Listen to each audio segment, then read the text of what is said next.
तो बेटा आज हमको नया चैप्टर पढ़ना है और इस चैप्टर का नाम है बायोमॉलिक्यूल्स। हम इसको ऐसे भी लिख सकते हैं बायोमॉलिक्यूल्स, जिसको जैव अणु भी कहते हैं। अब बायोमॉलिक्यूल चैप्टर में या जैव अणु वाले चैप्टर में सबसे पहली जानकारी हमें यही होनी चाहिए कि जैव अणु होता क्या है। तो बेटा जैव अणु को पढ़ने के लिए मैंने पहले ही हेडिंग रखी है कि हम उसका परिचय करेंगे बायोमॉलिक्यूल्स का। जो भी मेरे पास इंफॉर्मेशन लिखी है बस मैं उसी को बता देता हूं। देखो जैव अणु किसको बोलते हैं। कहता है प्रत्येक जैव तंत्र स्वयं वृद्धि करता है। जैव तंत्र का मतलब समझते हो, पेड़ पौधे और जीव जंतु जानवर और मनुष्य भी। अभी आप इस बात को देखते हैं, इसमें से क्या लिखा है, प्रत्येक जैव तंत्र। जैव तंत्र का मतलब पेड़ पौधे, जीव जंतु और मनुष्य को सम्मिलित करते हुए जानवर भी इसी में से अकाउंट किए जाएंगे। तो प्रत्येक जैव तंत्र स्वयं वृद्धि करता है, बिल्कुल सही बात है। हर जैव तंत्र स्वयं में वृद्धि करता है। पेड़ या पौधा छोटा होता है, धीरे धीरे ये अपने मन से क्या होने लगता है, बड़ा होने लगता है। हम लोगों में भी यही प्रक्रिया चलती है। कहता तथा अपनी आयु के अनुसार प्रकृति में कायम भी रहता है, बिल्कुल सही है। अभी कुछ वर्ष पहले हम लोग छोटे थे, धीरे धीरे बड़े होंगे, बूढ़े हो जाएंगे और एक एज के बाद समाप्त भी हो जाएंगे। तो वो बाई एज क्या रहता है, अपनी पृथ्वी पर वो क्या अपनी प्रकृति में कायम रहता है। आगे लिखा है और स्वयं का पुनर्जनन भी करता है। आपने देखा होगा गेहूं का खेत है, उससे निकले हुए गेहूं के बीज से हमने दोबारा पेड़ प्राप्त तैयार किया और उस पेड़ से फिर से गेहूं तैयार किए, उससे दोबारा पेड़ तैयार किया। तो ये पुनर्जनन भी करता रहता है, लगातार आगे की फसलों को जन्म देता रहता है। और यही प्रक्रिया तो हम लोग लगातार करते रहते हैं। आगे भी मैं इसको पढ़ता हूं, कहता है जैव तंत्र की सबसे आश्चर्यजनक बात यह है, ये इंपॉर्टेंट चीज है। क्या इंपॉर्टेंट चीज है कि किसी भी जैव अणु में स्वयं का कोई जीवन नहीं होता, क्योंकि जैव अणु तो एक प्रकार के केमिकल्स हैं। लेकिन हां, इन केमिकल्स की सहायता से जैव तंत्र हमेशा जीवित रहता है। जैसे मैं इसको पढ़ के भी सुनाऊं कैसा लिखा है। कहता है जैव तंत्र की सबसे आश्चर्यजनक बात यह है कि जैव तंत्र अजैविक अणुओं से मिलकर बना है। अजैविक अणुओं से का मतलब है कार्बोहाइड्रेट से बना है, प्रोटीन से बना है। अभी हम बात करेंगे प्रोटीन में कोई भी जीवन नहीं होता। प्रोटीन तो एक प्रकार का केमिकल है, केमिकल तो निर्जीव वस्तु हो गई। लेकिन इस केमिकल की प्रेजेंस में हमारा शरीर जीवित है, पेड़ पौधे जीवित हैं, जंतु जीवित हैं, जानवर जीवित हैं। उनके अंदर शरीर में प्रोटीन पाया जाता होगा, उनके शरीर में भी कार्बोहाइड्रेट पाया जाता होगा। कार्बोहाइड्रेट एक केमिकल है, वो केमिकल निर्जीव होता है। लेकिन इस कार्बोहाइड्रेट की मदद से जीव जंतु कैसे रहते हैं, जीवित रहते हैं, साथ में पेड़ पौधों को भी सम्मिलित कर लेते हैं। तो सबसे इंपॉर्टेंट चीज पूछेगा, जैव अणु में क्या स्वयं का जीवन होता है? नहीं। लेकिन उन जैव अणुओं की सहायता से हम लोग कैसे रहते हैं, जीवित रहते हैं। कहता है वे अजैविक अणु अर्थात जिनमें जीवन नहीं होता, वे केमिकल्स को हम क्या नाम देते हैं, कहते हैं जैव अणु। अब हमारे यहां कौन कौन सा जैव अणु हो सकता है, तो हमने लिखा है एक अरेंजमेंट। कहता है एक लाइन और पढ़ लेते हैं। कहता है अधिकांश जैव अणु जटिल कार्बनिक यौगिक होते हैं। ये इंपॉर्टेंट चीज है। अधिकांश जो जैव अणु होते हैं कॉम्प्लेक्स ऑर्गेनिक कंपाउंड होते हैं। कॉम्प्लेक्स ऑर्गेनिक कंपाउंड का मतलब ऐसे कंपाउंड जिनमें बहुत सारे कार्बन होंगे, बहुत सारे हाइड्रोजन होंगे, बहुत सारे ऑक्सीजन होंगे और वे सब एक दूसरे से जुड़कर एक लंबी श्रृंखला वाला यौगिक बनाएंगे। हम ऐसे यौगिक को क्या नाम दे देंगे, जटिल। तो जटिल कार्बनिक यौगिक है। अभी पूछेगा जैव अणु कौन कौन से अणु हो सकते हैं, तो मैं बताऊंगा उसको। कार्बोहाइड्रेट एक जैव अणु है, अपने शरीर में कार्बोहाइड्रेट रहता है। प्रोटीन एक जैव अणु है, ये भी अपने बॉडी पर पाया जाता है। अगर विटामिन की बात करेंगे, ये भी अपनी बॉडी पर पाया जाता है। न्यूक्लिक एसिड, इसका नाम थोड़ा सा अलग लग रहा होगा आपको। मैं जो बात कह रहा हूं कि अभी कि मेरी बॉडी पर, हमारी बॉडी पर पाया जाता है, हमारी बॉडी पर नहीं होता बेटा, जीव जंतुओं की भी बॉडी पर होता है प्रोटीन विटामिन। अब न्यूक्लिक एसिड मैं ऐसे नाम अगर दिखाऊं, न्यूक्लिक एसिड बेटा दो प्रकार के हैं, एक आरएनए और एक डीएनए। राइबोस न्यूक्लिक एसिड और डीऑक्सीराइबो न्यूक्लिक एसिड। तो वहां से आप समझ जाओगे। तो डीएनए आरएनए अपनी बॉडी पर अवेलेबल है, जीव जंतुओं की भी बॉडी पर अवेलेबल है, और इसीलिए न्यूक्लिक एसिड का नाम दिया है। दो टाइप के होते हैं न्यूक्लिक एसिड। अभी आगे चलता है, हार्मोन्स अपनी बॉडी पर या जीव जंतुओं की बॉडी पर पाए जाते हैं, और लिपिड ये भी पाए जाते हैं। तो ये प्रकार के कंपाउंड हम लोगों के कहलाते हैं जैव अणु। अभी आगे चलेंगे, हम इस बात को चेक करेंगे कि कार्बोहाइड्रेट क्या होता है। वैसे तो हमको तकरीबन ज्यादातर पढ़ने होंगे, लेकिन जो हमको सबसे पहला जैव अणु पढ़ना है उसका नाम है कार्बोहाइड्रेट। अभी कार्बोहाइड्रेट को पढ़ेंगे, कार्बोहाइड्रेट होता क्या है। परिभाषा थोड़ी सी कठिन लग सकती है लेकिन उसको समझेंगे हम लोग। कार्बोहाइड्रेट में चलता है, कहता है वे पॉलीहाइड्रोक्सी कार्बनिक यौगिक। पॉलीहाइड्रोक्सी कार्बनिक यौगिक तो जानते हो, जिनमें कार्बन पाया जाए। और पॉलीहाइड्रोक्सी का मतलब होता है, हाइड्रोक्सी का मतलब OH वाला ग्रुप, पॉली का मतलब होता है कई बार लगा होगा, 5 बार, 6 बार, 4 बार, 8 बार, 12 बार, 100 बार, 1000 बार ये लगा हो सकता है। जब एक ऐसा कार्बनिक यौगिक जिसमें कई बार कौन सा ग्रुप लगा हो, हाइड्रोक्सी ग्रुप लगा हो। और साथ में पॉलीहाइड्रोक्सी कार्बनिक यौगिक जिसमें या जिनमें या तो एल्डिहाइड ग्रुप होता है, मतलब हाइड्रोक्सिल ग्रुप कई बार लगा हो, और साथ में कौन सा ग्रुप लगा हो, या तो एल्डिहाइड ग्रुप लगा हो या तो कौन सा ग्रुप लगा हो, कीटोन। हम ऐसे फॉर्मूले को बोलते हैं कार्बोहाइड्रेट। एक फॉर्मूला मैं आपको लिख के दिखा रहा हूं बेटा, इसको ध्यान देना। यहां मैं लिखता हूं CHO सिंगल बॉन्ड, CHOH का होल 4 सिंगल बॉन्ड CH2OH, ये एक प्रकार का कार्बोहाइड्रेट है। ये ग्लूकोज का फॉर्मूला भी है। अभी चेक करेंगे कार्बोहाइड्रेट क्यों बनाइए। बेटा कह रहा था वे पॉलीहाइड्रोक्सी कार्बनिक यौगिक, चेक करेंगे ये कार्बनिक यौगिक है कि नहीं है। कार्बन है कार्बनिक यौगिक। पॉलीहाइड्रोक्सी का मतलब है OH ग्रुप इसमें कितनी बार लगा है, 5। चेक करो, एक बार OH ग्रुप, और बेटा होल 4 लगा है ना, तो 4 बार यहां। तो हाइड्रोक्सिल ग्रुप कितनी बार हो गया, कई बार। और देखो कि हाइड्रोक्सी ग्रुप कई बार हो गया, हम इसको कहने लगे पॉलीहाइड्रोक्सी। और साथ में बेटा एल्डिहाइड ग्रुप भी तो है। अब ये हो सकता है कभी कभी एल्डिहाइड ग्रुप ना देकर कीटोन ग्रुप दे देता है।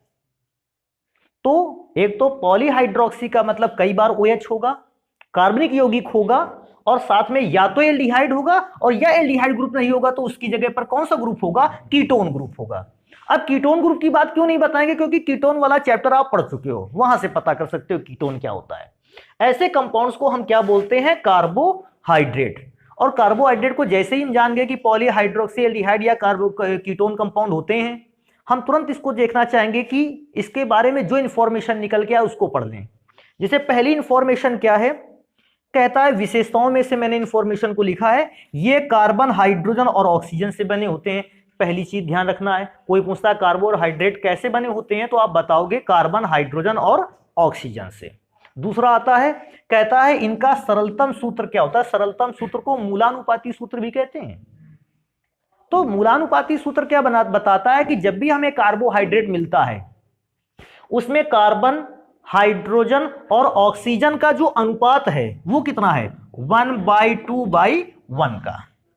ये उसका रेशियो होगा जब भी सूत्र मिलेगा। जैसे सूत्र कैसे मिलेगा सर जी, थोड़ा बता देते। ग्लूकोज का फॉर्मूला ये होता है बेटा, अब इसको ध्यान दो। अगर हम पूरे में से 6 से डिवाइड करें तो 6 से डिवाइड करोगे तो कार्बन H2O, देखो यही फॉर्मूला मिलके तैयार हुआ कि नहीं मिला। तो इस प्रकार से भी बेटा उसको बोलते हैं कि इसका जो सरलतम सूत्र होता है CH2O होता है। लेकिन ध्यान रखने वाली बात है, ये फॉर्मूला हर एक कार्बोहाइड्रेट पर अप्लाई नहीं होता है। इस बात को विशेष ध्यान रखेंगे, ज्यादातर पर अप्लाई होता है, लेकिन हर एक कार्बोहाइड्रेट पे ये फॉर्मूला अप्लाई हो ये जरूरी नहीं है। ये हर एक कार्बोहाइड्रेट पर अप्लाई नहीं होगा। अभी आगे और लिखते हैं तीसरा नंबर, इनका सामान्य सूत्र CxH2OY होता है। इस नंबर को तो अभी 2 मिनट बाद पढ़ेंगे। इस नंबर को ध्यान रखना, सामान्य सूत्र इस टाइप का होता है। इस चीज को 2 मिनट बाद पढ़ेंगे, हमने लिख रखा है, पढ़ेंगे 2 मिनट बाद। अगला नंबर कहता है, ये आपके लिए काफी इंपॉर्टेंट रहने वाला है। कभी कभी ऐसा पूछ लेता है कि बताओ कार्बोहाइड्रेट, इनका नाम कैसे पड़ गया कार्बोहाइड्रेट, दूसरा नाम क्यों ना दिया आपने। तो उसके विषय में ये अगला नंबर है, पढ़ेंगे। कहता है इनमें हाइड्रोजन व ऑक्सीजन का जो अनुपात वही होता है। कौन सा अनुपात वही होता है, जो जल में हाइड्रोजन और ऑक्सीजन का होता है। अच्छा, जल में हाइड्रोजन और ऑक्सीजन का अनुपात कितना होता है, 2:1। तो जितना भी कार्बोहाइड्रेट हमको मिलेगा उसमें भी हाइड्रोजन और ऑक्सीजन का अनुपात कितना होगा, 2:1। चाहे जो फॉर्मूला कार्बोहाइड्रेट का ले आएंगे, अभी हम फॉर्मूले को कवर करेंगे, देखेंगे आपकी जल उसमें भी अगर फॉर्मूला चेक करोगे तो हाइड्रोजन और ऑक्सीजन का अनुपात 2:1 मिलेगा। इसी कारण इनका नाम कार्बोहाइड्रेट रखा गया है। कार्बोहाइड्रेट कॉम्बिनेशन है, कार्बन का, हाइड्रेट का मतलब वाटर का। तो कार्बोहाइड्रेट जो है वो इसका नाम इसीलिए पड़ा, कार्बन साथ में होता है और हाइड्रेट का मतलब वाटर मॉलिक्यूल दिखता है साथ में। तो कार्बन के साथ जब वाटर मॉलिक्यूल, हाइड्रेट मॉलिक्यूल दिखने लगे, हमने दोनों के नामों को जोड़ दिया, carbon plus hydrate is equal to carbohydrate. अभी आगे और इस चीज को पढ़ते हैं कि कभी कभी लोग पूछ लेते हैं कार्बोहाइड्रेट का सोर्स क्या है, हमको मिलता कहां से कार्बोहाइड्रेट। तो बॉडी में से तो एक नॉर्मल चीज मैं बताऊं आपको, हमारे यहाँ बायोमोलिक्यूल्स के फॉर्म में हर एक बायोमोलिक्यूल जितने भी लिखे हैं, कहाँ लिखे हैं, ये कार्बोहाइड्रेट, प्रोटीन, विटामिन, ये सारे के सारे हमारे शरीर को एनर्जी देते हैं, पहला वर्क इनका यही है। लेकिन बेटा एनर्जी का सबसे ज्यादा सोर्स क्या है, सबसे ज्यादा एनर्जी कहां से मिलती है, कार्बोहाइड्रेट से। ध्यान रखना, विटामिन भी एनर्जी प्रोड्यूस करेगा, बनाएगा, देगा हमें, लेकिन जितना कार्बोहाइड्रेट एनर्जी के फॉर्म में हम लोगों को मिलता है, अन्य कोई भी कंपाउंड नहीं। ऐसा क्वेश्चन भी आता है, शरीर में ऊर्जा का सबसे बड़ा स्रोत क्या है, लोग बोलते हैं कार्बोहाइड्रेट। तो बॉडी में जो एनर्जी का सबसे बड़ा सोर्स है कार्बोहाइड्रेट, और ये कार्बोहाइड्रेट कहां से मिलेगा, दूध से, गन्ने से, चुकंदर से, जौ से, मक्का से, चावल, बाजरा, केला, आलू, अंगूर, गाजर, आम। मैं क्या बात बताऊं, तकरीबन ज्यादातर पदार्थों में जो भोजन के दौरान लिए जाते हैं बेटा कार्बोहाइड्रेट से ही बने होते हैं ज्यादातर।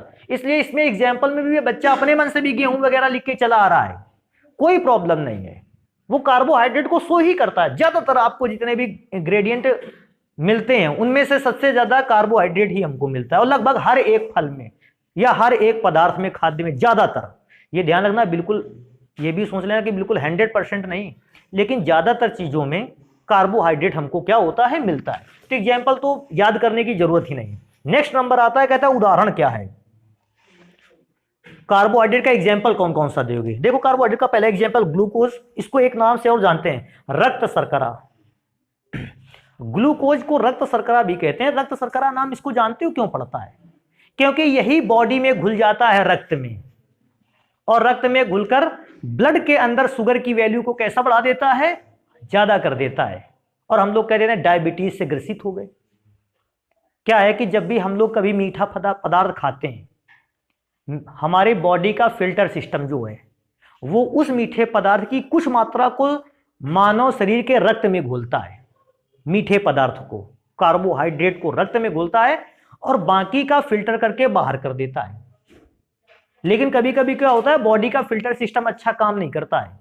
जब आपने खाना खाया तो कार्बोहाइड्रेट तो ज्यादा लिया खाने में, तो उसने क्या किया, वो फिल्टर करके कार्बोहाइड्रेट को बाहर ना कर पाया, बल्कि ज्यादा से ज्यादा कार्बोहाइड्रेट आपके कहां घोल दिया, रक्त में।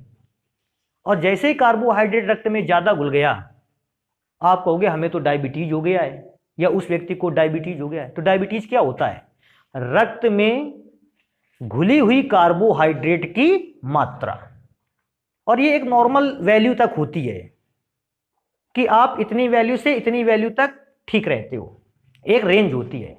ज्यादा शक्कर घुल गई या ज्यादा कार्बोहाइड्रेट ब्लड में घुल गया तो शुगर कैसी हो गई, ये वैल्यू बढ़ गई है, आप ग्रसित हो गए हैं, परेशान हो गए हैं। फिर इस कार्बोहाइड्रेट को खत्म कौन करे, इंसुलिन।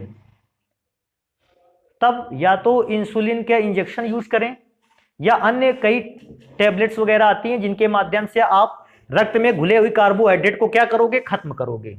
फिलहाल वो अलग का आर्टिकल है, अभी अपने आर्टिकल पर आते हैं। रक्त शर्करा फॉर्मूला क्या होता है, C6H12O6। अभी हमने क्या किया, C6 को अलग रखा। अच्छा बेटा बताओ 12 और 6 में से कुछ कॉमन हो सकता है, 6 मैंने कॉमन लिया, अंदर क्या बचा, H2O। अभी चेक करो ये जो फॉर्मूला बन के तैयार हुआ है हमारे सामान्य सूत्र से मैच कर रहा है कि नहीं कर रहा है, मैच कर रहा है।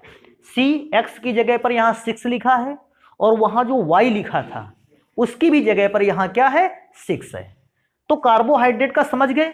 अब इससे ये भी देखो एक डिफाइन हो सकता है, कार्बोहाइड्रेट एक ऐसा कॉम्बिनेशन है कार्बन का और हाइड्रेट का मतलब वाटर का।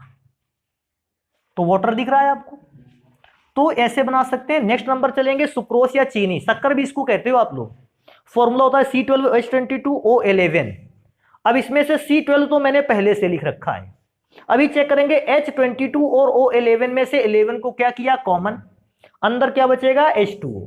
देखो यहां भी कार्बन के साथ वाटर जुड़ा हुआ है, हम लोगों को वाटर दिख रहा है, कार्बो और वाटर को क्या बोला, हाइड्रेट, बन गया कार्बोहाइड्रेट। अभी एक और कार्बोहाइड्रेट पे चलेंगे जिसका नाम है स्टार्च। अभी स्टार्च क्या होता है इस पर बात कर लेते हैं 2 मिनट के लिए। स्टार्च क्या होता है, अभी आप इस बात को चेक करोगे कभी कि आपके यहां जब भी आलू से बने चिप्स काटे जाते हैं, अब आप इस बात को अनुभव करोगे, जैसे आलू से बने चिप्स को काटते रहो, पानी में डालते रहते हो, फिर होता है क्या है, पानी में अगर नीचे हाथ डालोगे तो आपको कुछ चिपचिपा, जिसको अब पसा पदार्थ आपको दिखेगा, लिबलिबा चिपचिपा, जिसको जो भी कह सकते हैं, उसको आपको पदार्थ दिखेगा, वही क्या होता है, स्टार्च। कभी कभी तो आपने चावल को बिना अगर धुले बना डालो उसको, अभी आप इस बात को भी देखोगे, ऊपर झाग की तरह कोई पदार्थ आ जाता है, वो भी एक प्रकार का क्या है, स्टार्च। तो स्टार्च तकरीबन ज्यादातर पदार्थों में पाए जाते हैं। अभी आगे चलेंगे, स्टार्च का फॉर्मूला क्या होता है, C6H10O5 का होल n। अब होल n का मतलब क्या है, होल n का मतलब है स्टार्च के फॉर्मूले में 6 कार्बन, 10 हाइड्रोजन और 5 ऑक्सीजन की ना जाने कितनी कड़ियां आपस में क्या होंगी, जुड़ी हुई होंगी, इसलिए होल n लगा दिया है। 100 कड़ियां भी जुड़ी हो सकती हैं, 1000 कड़ियां भी जुड़ी हो सकती हैं। इसको लिख कैसे सकते हैं बेटा, होल n को बाहर लिख दो, C6 लिख दिया मैंने, H10 और O5 पर कॉमन क्या हो सकता है, 5 कॉमन किया तो अंदर क्या बचेगा, H2O। देखो यहां से भी रिप्रेजेंट होता है, C6 CX को रिप्रेजेंट कर रहा है, H2O का होल 5, ये H2O Y को रिप्रेजेंट कर रहा है। तो ये बेटा कार्बोहाइड्रेट से रिलेटेड कुछ इंफॉर्मेशन है। एक और चीज छूटी जाती है हमसे, कहता है कार्बोहाइड्रेट का वर्क क्या है, आखिर बॉडी को कार्बोहाइड्रेट चाहिए तो क्यों चाहिए, तो हमने उस बात को भी लिखा है, कहता है ये शरीर में ऊर्जा को प्रदान करता है। बेटा एक चीज नॉर्मल है, ज्यादातर बायोमॉलिक्यूल शरीर को एनर्जी देते हैं, तो आप इसको, तो ये तो सबका फिक्स रहेगा लगभग कि ये शरीर को क्या प्रदान करता है, ऊर्जा और ऊष्मा भी। अच्छा कहोगे सर जी हमें ऊष्मा कहां से मिल रही है, ऊष्मा तो हम जान ही नहीं पाते हैं। बेटा ऊष्मा इसलिए नहीं जान पाते हो, देखो हम तुमको एक एग्जांपल बताएं, शायद वहां से जान जाओ। सर्दियों के मौसम में बाहर का टेम्परेचर कैसा रहता है, ठंडा, लेकिन आपकी बॉडी का टेम्परेचर कितना रहता है, 37 डिग्री सेल्सियस लगभग, या 98.4 डिग्री फ़ारेनहाइट। तो मतलब बाहर का टेम्परेचर कम है, लेकिन आपकी बॉडी का टेम्परेचर बैलेंस है। इसका मतलब बॉडी को कोई ना कोई पदार्थ तो एनर्जी दे रहा है, ऊष्मा दे रहा है, तो ऐसे सोच सकते हैं कि ये ऊष्मा भी प्रदान करता है। नेक्स्ट नंबर लिखता है कि कहता है ये कोशिका झिल्ली का निर्माण करता है। कोशिका झिल्ली का मतलब सेल्स को, कोशिकाओं को निर्मित करता है। नए नए सेल्स बता, मैंने पहले भी बता रखा है कि अपनी बॉडी पर तकरीबन 60 दिनों के अंतराल में शरीर के जो आउटर सरफेस के सेल होते हैं ये क्या हो जाते हैं, चेंज हो जाते हैं। पुराने सेल्स हट जाते हैं, पुरानी स्किन निकल जाती है, उसकी जगह पर नई स्किन आ जाती है, नया सेल डेवलपमेंट हो जाता है। तो ये कोशिकाओं को बनाता है, सेल्स को बनाता है। एक आखिरी चीज कहता है ये पादपों के कंकाल बनाते हैं। यार पादपों के कंकाल का मतलब है पेड़ पौधों का तना, देखा है, पौधों का तना इसी से बना होता है, किससे, कार्बोहाइड्रेट से। तो पादपों का मतलब समझ रहे हो ना, पेड़ पौधों के जो तने होते हैं या ज्यादातर हिस्से जो होते हैं वो कार्बोहाइड्रेट से ही बना होता है। तो अब आप इसको नोट कर लें। तो बेटा आप पढ़ते हैं हम लोग कि कार्बोहाइड्रेटों को कितने भागों में बांटा गया है। सबसे पहले पढ़ेंगे कि भौतिक गुणों के आधार पर कार्बोहाइड्रेट कितने प्रकार का होता है, और फिर इसके बाद पढ़ेंगे कि रासायनिक संरचना के आधार पर कार्बोहाइड्रेट को कितने भागों में बांटा गया है। पहले नंबर पर अगर मैं पढ़ूं कि भौतिक गुणों के आधार पर कार्बोहाइड्रेट कितने भागों में डिवाइडेड है, तो 2 भागों में। पहला भाग शर्करा और दूसरा भाग अशर्करा। शर्करा को हम शुगर के नाम से भी जानते हैं और अशर्करा को हम क्या बोलते हैं, नॉन शुगर। अभी चेक करेंगे कि फिजिकल प्रॉपर्टी के बेसिस पे जो ये शुगर और नॉन शुगर है इनमें डिफरेंस क्या है या इनको हम पहचाने कैसे। तो मैंने शर्करा पे लिख रखा है बेटा कि क्या कहता है कि वे कार्बोहाइड्रेट पदार्थ जो क्रिस्टली ठोस अवस्था में पाए जाते हैं। एक तो ठोस अवस्था में पाया जाता है, जैसे मैं एक एग्जांपल दे दूं आपको, चीनी किस अवस्था में पाई जाती है, क्रिस्टली ठोस। अब क्रिस्टली ठोस तो आप पढ़ ही चुके होंगे ठोस अवस्था चैप्टर में। क्रिस्टली ठोस जिसमें से अवयवी कणों की व्यवस्था निश्चित पैटर्न पर होती है उसको हम क्रिस्टली ठोस कहते हैं। दूसरा कहता है ये कंपाउंड जल में कैसे होते हैं, घुलनशील। बिल्कुल चीनी को आपने जल में भी घोल कर देखा होगा, जल में कैसी होती है, घुलनशील। आगे चलते हैं, कहता है यह स्वाद में कैसा होता है, मीठा। और बिल्कुल सही है, चीनी स्वाद में कैसी होती है? मीठी। केवल ये भी ध्यान रखने वाली बात है कि हम एग्जाम्पल केवल चीनी का इसलिए आपको दे रहे हैं क्योंकि आपने इसको सबसे ज्यादा देखा है, यूज भी किया है सबसे ज्यादा। इसके अतिरिक्त आपने एक और पदार्थ को यूज किया है, ग्लूकोज को। ग्लूकोज को भी चेक करेंगे अरे बेटा, तो देखो ग्लूकोज जल में कैसा होता है? घुलनशील, क्रिस्टलीय ठोस पदार्थ है, और स्वाद में भी कैसा होता है? मीठा होता है। बशर्ते चीनी की अपेक्षा ग्लूकोज का स्वाद थोड़ा सा कम मीठा होता है। अभी आगे चलेंगे। अरे इसको तो भी एक काम कर लेते हैं, एग्जाम्पल चेक कर लें इसके। तो बेटा अगर ऐसे कंपाउंड्स की बात करेगा तो पहला कंपाउंड हमारे यहां आएगा ग्लूकोज। अब आप इसको ग्लूकोज लिखें, कोज, या आप इसको ऐसे भी लिखें ग्लूकोज, दोनों चीजें सेम है, आप उस पर परेशान ना हो। ग्लूकोज हो गया बेटा। चीनी या शक्कर तो भी एक प्रकार से अगर चेक करें, ये भी तो कार्बोहाइड्रेट है, और ये शुगर वाला कार्बोहाइड्रेट है। रीजन है क्यों? क्रिस्टलीय ठोस भी होता है, जल में भी घुलता है, स्वाद में भी मीठा होता है। और बात करेंगे तो बेटा एक और नाम इसमें से ऐड कर सकते हैं, फ्रक्टोज। फ्रक्टोज कहां मिलता है? फ्रक्टोज हाँ मीठी गोलियों के रूप में आता है, और मीठी गोलियों के रूप में आता है तो वो कभी कभी अस्पतालों में आपने देखा होगा मीठी गोलियों पर कुछ टिंचर वगैरह डाल के दवा के रूप में लोगों को देते हैं, क्योंकि टिंचर डायरेक्ट आप ले नहीं सकते, तो आप दवा की गोलियों के रूप में मिलता है, उसको खा लेते हैं, मीठा भी लगता है स्वाद में। तो ये हो गया शर्करा का एग्जाम्पल। अभी अशर्करा क्या होती है? कहता है वे कार्बोहाइड्रेट जो अक्रिस्टलीय होते हैं, अक्रिस्टलीय ठोस जानते ही हो। दूसरा जल में कैसे होते हैं? अघुलनशील। एक तो जल में घुलते ही नहीं, और घुलते भी हैं जल में तो बहुत कम घुलते हैं। दूसरा कहता है इनका स्वाद मीठा नहीं होता। मैं दो तीन चीजें बताऊं। जैसे अगर हमसे कभी कहेगा कि अशर्करा का एग्जाम्पल बताओ, तो सबसे पहले हम नाम ले लेंगे किसका? स्टार्च का। हम नाम ले लेंगे सेलुलोज का। हम नाम ले लेंगे जिलेटिन का। अब स्टार्च, सेलुलोज, जिलेटिन, ये तीनों पदार्थ जो हैं एक तो अक्रिस्टलीय हैं, जल में घुलते भी नहीं, इनका स्वाद भी मीठा नहीं होता।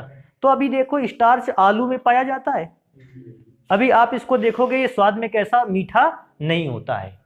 और स्टार्च जो होता है वो जल में घुलता भी नहीं। मैंने चावल वाली बात बताई थी, ये पानी पर घुल गया था स्टार्च की, उसकी तली पर तैर रहा था, तो वो जल में घुलनशील नहीं होता, तली पर तैरता रहता है। सेम सेलुलोज और जिलेटिन का भी है। तो सेलुलोज और जिलेटिन भी जो होता है वो भी जल पर अघुलनशील है और स्वाद में मीठा नहीं होता। तो अभी आगे चलेंगे नेक्स्ट नंबर पे। ये तो हो गया भौतिक गुणों के आधार पर कार्बोहाइड्रेट का वर्गीकरण। अभी चेक करेंगे, कहता है रासायनिक संरचना के आधार पर कार्बोहाइड्रेट का वर्गीकरण करना है। अब रासायनिक संरचना के आधार पर कार्बोहाइड्रेट चेक करें तो देखो कितने प्रकार के होते हैं। मैंने कुछ लाइनें बना रखी हैं। सबसे पहले होते हैं रासायनिक संरचना के आधार पर मोनो सैकेराइड। रासायनिक संरचना के आधार पर अगर मैं दूसरे पर चलूंगा, पॉलीसैकेराइड।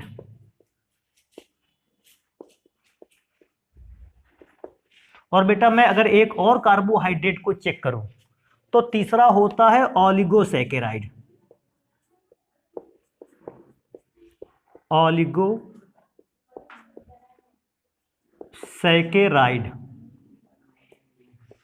उसमें से भी हम लोगों को ध्यान देना है। ओलिगोसैकेराइड भी कई प्रकार का, ना जाने कितने प्रकार, कौन कौन सा मैं पढ़ के बता दूं। ओलिगोसैकेराइड होता है पहला डाइसैकेराइड, फिर होता है ट्राइसैकेराइड, टेट्रासैकेराइड, पेंटासैकेराइड, और इस प्रकार से लगातार चलता रहता है कितने तक? एनासैकेराइड तक। अब ये एनासैकेराइड क्या? ये नया चीज पड़ गया। हमें कोर्स में कितने पढ़ने पड़ेंगे? क्या पूरे पढ़ने हैं? तो हमें कोर्स में केवल 3 पढ़ने हैं, डाइसैकेराइड, ट्राइसैकेराइड, और एक और पढ़ना है टेट्रासैकेराइड। तो हम लोगों को इतने सारे नहीं बनाएंगे, कुछ ही बनाएंगे केवल। तो हमें पढ़ना होगा एक डाइसैकेराइड, सैकेराइड, एक और बनाना पड़ेगा ट्राई सैकेराइड, और बेटा एक इसके बाद और हमको बनाना पड़ेगा टेट्रा सैकेराइड। थोड़ा सा इंफॉर्मेशन देंगे इस विषय में कि इनके नाम ऐसे कैसे पड़ गए टेट्रा सैकेराइड। यहां से स्टार्ट करेंगे। मोनोसैकेराइड वे कार्बोहाइड्रेट होते हैं, अगर हम इनको जल में घोल दें तो ये डिकम्पोज नहीं होते, आप घटित नहीं होते। आप घटित का मतलब समझते हो? किसी पदार्थ का जल में घोलकर दो भागों में क्या हो जाना, टूट जाना, ये अपघटन होता है। तो हम मोनोकार्बोहाइड्रेट को जल में घोलेंगे या मोनोसैकेराइड को जल में घोलेंगे तो ये जल में अपघटन नहीं, अर्थात ये एक से अधिक भागों में टूटने वाला नहीं। ओलिगोसैकेराइड क्या करता है? ओलिगोसैकेराइड वे केमिकल्स होते हैं जब भी हम इनको जल में घोलते हैं, ये जल में घुलकर दो भागों में भी टूट सकता है, तीन भागों में भी, 4, 5, 6, 7 और कितने भागों में भी टूट सकता है, 8 और 9 भागों में भी टूट सकता है। ओलिगोसैकेराइड का मतलब है दो भागों से लेकर कितने भागों तक ब्रेक हो सकता है, 9 पार्ट तक में डिवाइड हो सकता है। हमने इस सीरीज को रखा पूरे का नाम ओलिगोसैकेराइड। अब ओलिगोसैकेराइड पे चलेंगे। ओलिगोसैकेराइड में पहला प्रकार क्या हुआ, डाइसैकेराइड। मैं क्या पढ़ूंगा, वे कार्बोहाइड्रेट पदार्थ जिनको कहां पर घोलने पर, जल में घोलने पर दो मोनोसैकेराइड प्राप्त होते हैं, अर्थात कितने भागों में टूटता है, दो भागों में डाइसैकेराइड। बेटा बताने की जरूरत नहीं है, आप समझ गए कि ट्राइसैकेराइड क्या करेगा। वे कार्बोहाइड्रेट पदार्थ जो जल में घुलकर कितने मोनोसैकेराइड बनाएंगे, 3 मोनोसैकेराइड बनाएंगे या 3 भागों में ब्रेक हो जाएगा, ट्राइसैकेराइड। और बेटा टेट्रा का समझते हो ना, 4 भागों में ब्रेक होना। एक ऐसा कार्बोहाइड्रेट जिसको मैंने जैसे ही जल पर घोला वो 4 भागों में ब्रेक हो गया या 4 मोनोसैकेराइड उसने बना लिए, टेट्रासैकेराइड। बेटा एक पेंटासैकेराइड भी होगा, बताने की जरूरत नहीं है, आप खुद समझ गए हो कितने भागों में टूटेगा। हेक्सासैकेराइड 6, समझ गए कि हेप्टासैकेराइड 7, ऑक्टासैकेराइड, एक आता है एनासैकेराइड कितने भागों में टूटेगा, 9 भागों में।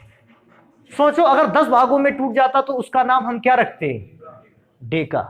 लेकिन साइंटिस्ट ने तुरंत उसको डिवाइड किया, कहा कि एक काम करते हैं 9 भागों तक तो हम यहां चलेंगे ओलिगो में। अगर कोई कार्बोहाइड्रेट जल में घुला और जल में घुलकर वो 10 भागों या इससे ज्यादा भागों में ब्रेक हो गया, हम उसका नाम क्या रख देंगे, पॉलीसैकेराइड। तो फिर मैं दोबारा से रिपीट कर देता हूं, किस रासायनिक संरचना के बेसिस पर अगर मैं चेक करता हूं कि कार्बोहाइड्रेट को कितने भागों में डिवाइड किया गया है, मुझे मेनली कितने भाग मिलते हैं, 3। मोनोसैकेराइड ये जल अपघटन पर टूटते हैं कि नहीं टूटते हैं, नहीं, इनका जल अपघटन ही नहीं होता। वे कार्बोहाइड्रेट पदार्थ जिनका जल अपघटन नहीं होता। अच्छा, वे कार्बोहाइड्रेट, अब मैं डिफिनेशन को चेंज कर रहा हूं, वे कार्बोहाइड्रेट पदार्थ जो जल में घुलकर 2 से लेकर 9 प्रकार तक के मोनोसैकेराइड बना सकते हैं, ओलिगोसैकेराइड की श्रेणी में डाले जाते हैं।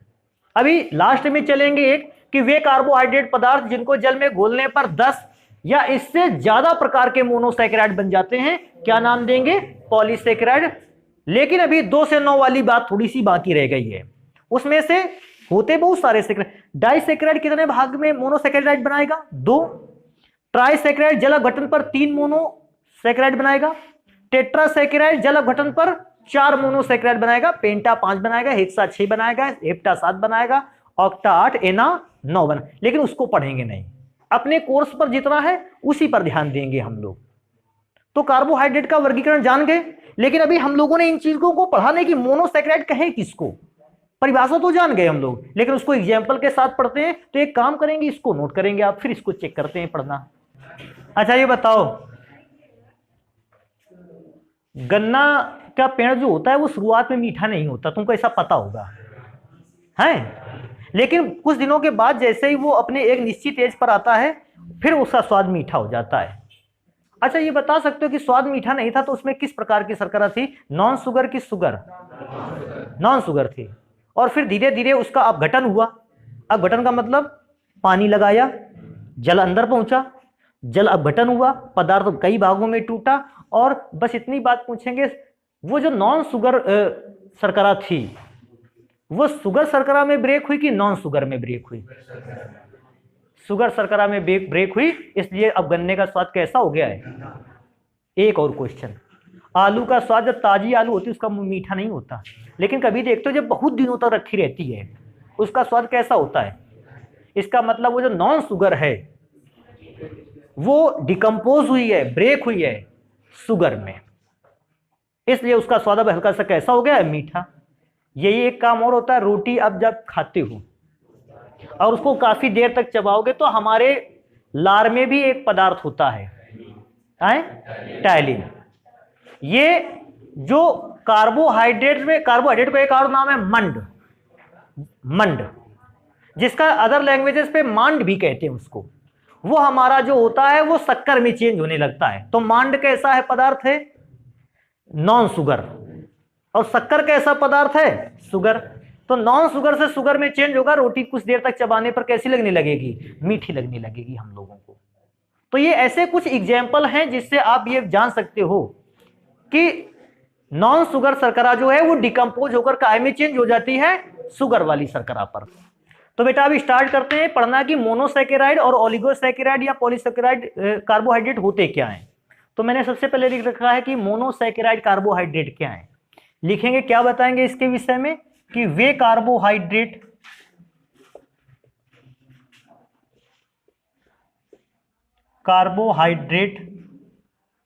जिनका जल अपघटन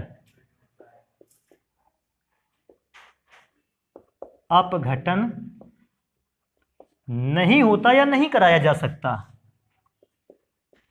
नहीं होता है, मोनोसैकेराइड कहलाते हैं। मोनोसैकेराइड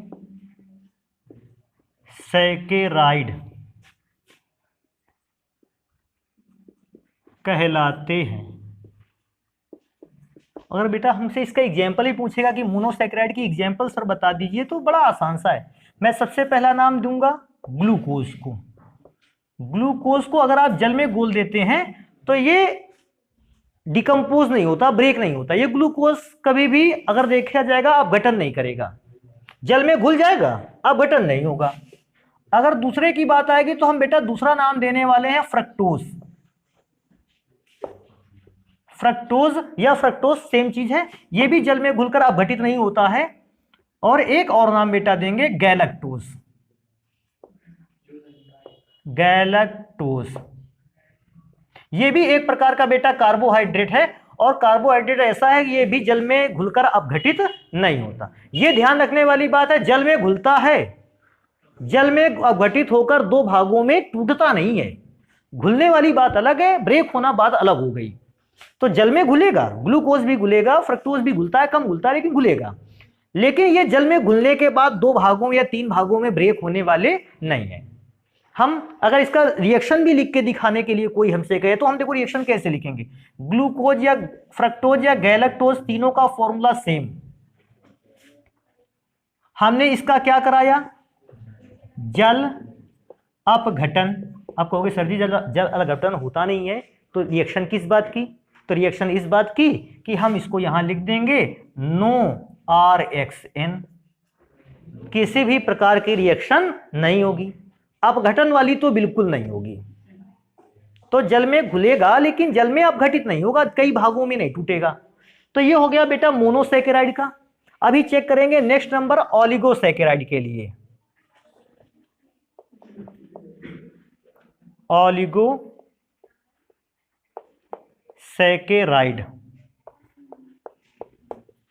अच्छा ओलिगोसैकेराइड क्या होता है इसको भी लिखते हैं।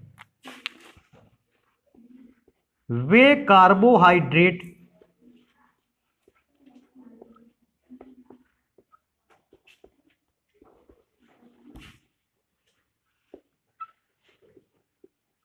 जिन्हें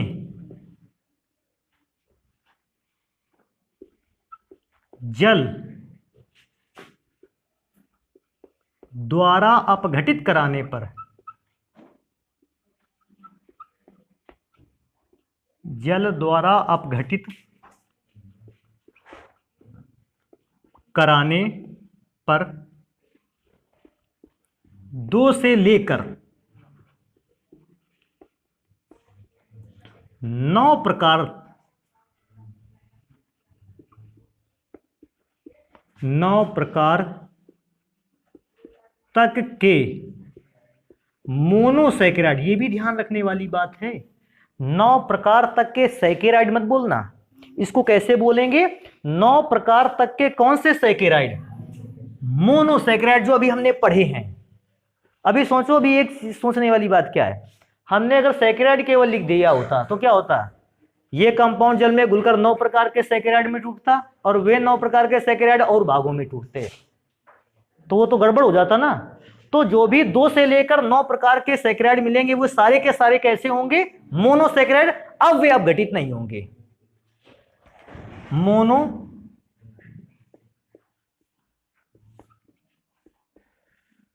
सैकेराइड क्या लिखा है? वे कार्बोहाइड्रेट ने जल में द्वारा अपघटित कराने पर 2 से लेकर 9 प्रकार तक के मोनोसैकेराइड प्राप्त होते हैं।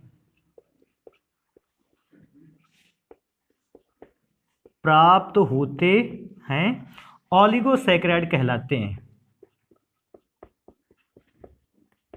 ऑलिगोसैकेराइड कहलाते हैं। ऑलिगोसैकेराइड कहलाते हैं। जैसे हमसे एग्जाम पूछेगा कि ऑलिगोसैकेराइड भी तो कई प्रकार का था, तो उसको हम लिखना स्टार्ट करेंगे। जैसे ऑलिगोसैकेराइड का तो एग्जाम्पल हम कई लिख सकते हैं। जैसे हम पहला ऑलिगोसैकेराइड का एग्जाम्पल लिखेंगे, पहला इसका एग्जाम्पल है डाइसैकेराइड। अब बेटा डाइसैकेराइड को जानते होगे, जल अपघटन पर कितने मोनोसैकेराइड देगा? 2। तो मैं ज्यादा लैंग्वेज नहीं यूज करूंगा। यह जल अपघटन पर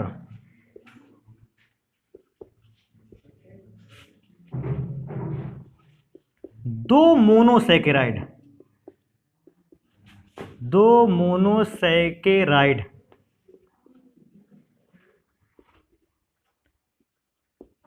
देते हैं। ये जल अपघटन पर 2 मोनोसैकेराइड देते हैं। अभी पूछेगा इसका एग्जाम्पल लिख के दिखाएं, रिएक्शन कोई होनी चाहिए, तो बेटा रिएक्शन इसका लिखेंगे, यहीं पे लिखेंगे रिएक्शन इसका। कैसे रिएक्शन को लिख सकते हैं बेटा? हमारे पास एक फॉर्मूला है C12H22O11। किसी को यार ये फॉर्मूला किसका है? चीनी का। अब हम इसका क्या करवाएंगे? जल अपघटन। तो हमको उसके लिए क्या मिलाना होगा? जल। अरे भाई जल अपघटन कब होगा? जब जल में डालोगे तो जल की रिएक्शन करवाई, बशर्ते अपघटन तेजी से होगा, तीव्र गति से होगा, अगर माध्यम कैसा है? अम्लीय। अम्लीय माध्यम में जल्दी से ये क्या करता है? डिकम्पोज करता है, पदार्थ को 2 भागों में ब्रेक कर देता है। कौन कौन से भाग में? C6H12O6 plus C6H12O6। इनमें से एक भाग बेटा ग्लूकोज है और दूसरा भाग कैसा है? फ्रक्टोज। क्योंकि मैंने देखा कि जब मैंने चीनी को या जब मैंने शक्कर को जल में घोला, ये 2 मोनोसैकेराइड मिले। क्योंकि 2 मोनोसैकेराइड मिले, हमने इसका नाम रखा कि ये कैसा सैकेराइड है? डाइसैकेराइड। तो आज के बाद कभी बात आएगी चीनी किस प्रकार का कार्बोहाइड्रेट है, हम बताएंगे डाइसैकेराइड। क्यों? चीनी जल में घुलकर कितने कार्बोहाइड्रेट देता है? 2 मोनोकार्बोहाइड्रेट देता है, पहला ग्लूकोज और दूसरा फ्रक्टोज। इनमें से किसी को ग्लूकोज बता देना, हमको भी नहीं पता किसको ग्लूकोज कहें। ये तो डाइसैकेराइड होगा। बेटा ट्राइसैकेराइड, सेकंड एग्जांपल चलेंगे ऑलिगो का, तो वो बेटा आएगा ट्राइसैकेराइड।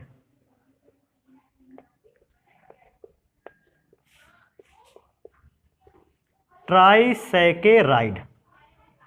अच्छा, इसका परिभाषा लिखना भी आसान रहेगा। क्या लिखना आसान रहेगा बताएंगे? कि ये जल अपघटन पर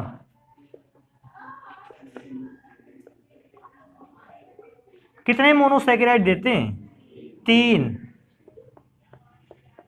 मोनोसैकेराइड देते हैं।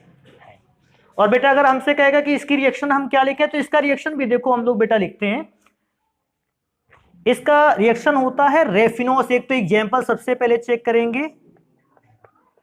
रेफिनोस। और अगर इसका फॉर्मूला हम लोग देखें तो इसका फॉर्मूला है C18 H32O16। अब इसका जल अपघटन करवाना होगा, और जल अपघटन के लिए हमें को इसको काहे में मिलाना होगा, जल में। हमने बेटा इसको जल में मिलाया 2H2O, और जैसे मैंने बेटा 2H2O को मिलाया, देखो अपघटन कैसे हुआ। कैसे अपघटन करवाना है मैं बताऊं। 3 मोनोसेकेराइड देने चाहिए, तो कार्बन कितना है 18। इसको 3 भागों में ब्रेक करो, C6 C6 C6। बेटा हाइड्रोजन चेक करेंगे, 32 और 4 36, नहीं 32 और 4 36 है, 12 12 डिवाइड करो, 12। यहां भी 12 लिख दो भैया, यहां पर भी लिख दें।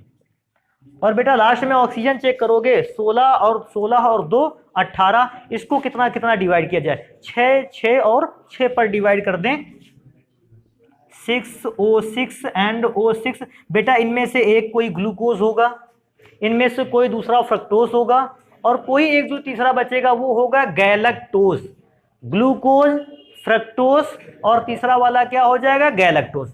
एक एग्जाम्पल और चलता है, भी चलेगा, टेट्रासैकेराइड का।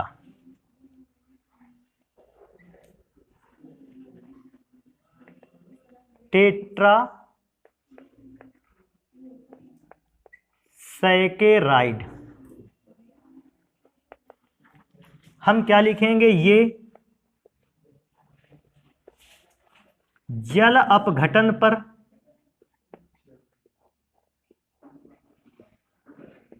चार मोनोसेकेराइड, ये जल अपघटन पर 4 मोनोसेकेराइड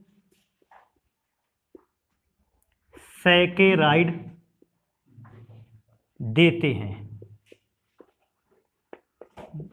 अर्थात मैंने जब भी इसका जल अपघटन कराया, हमको 4 मोनोसेकेराइड प्राप्त हुए।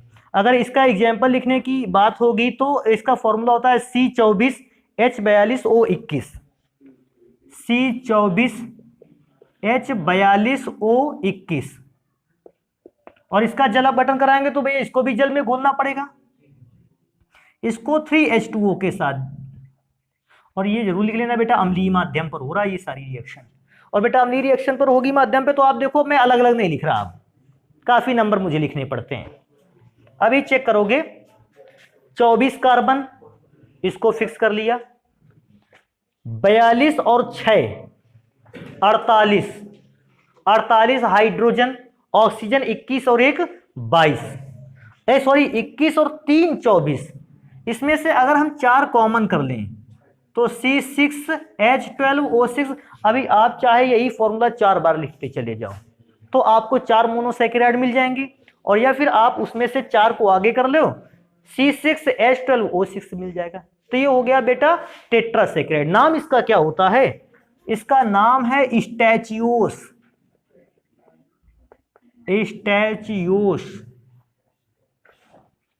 तो बेटा आप इनको नोट कर लें। इसके बाद जो पॉलीसेकेराइड बचता है इसको पढ़ेंगे हम लोग नेक्स्ट क्लास पे, और फिर आगे भी पढ़ेंगे अगले आर्टिकल।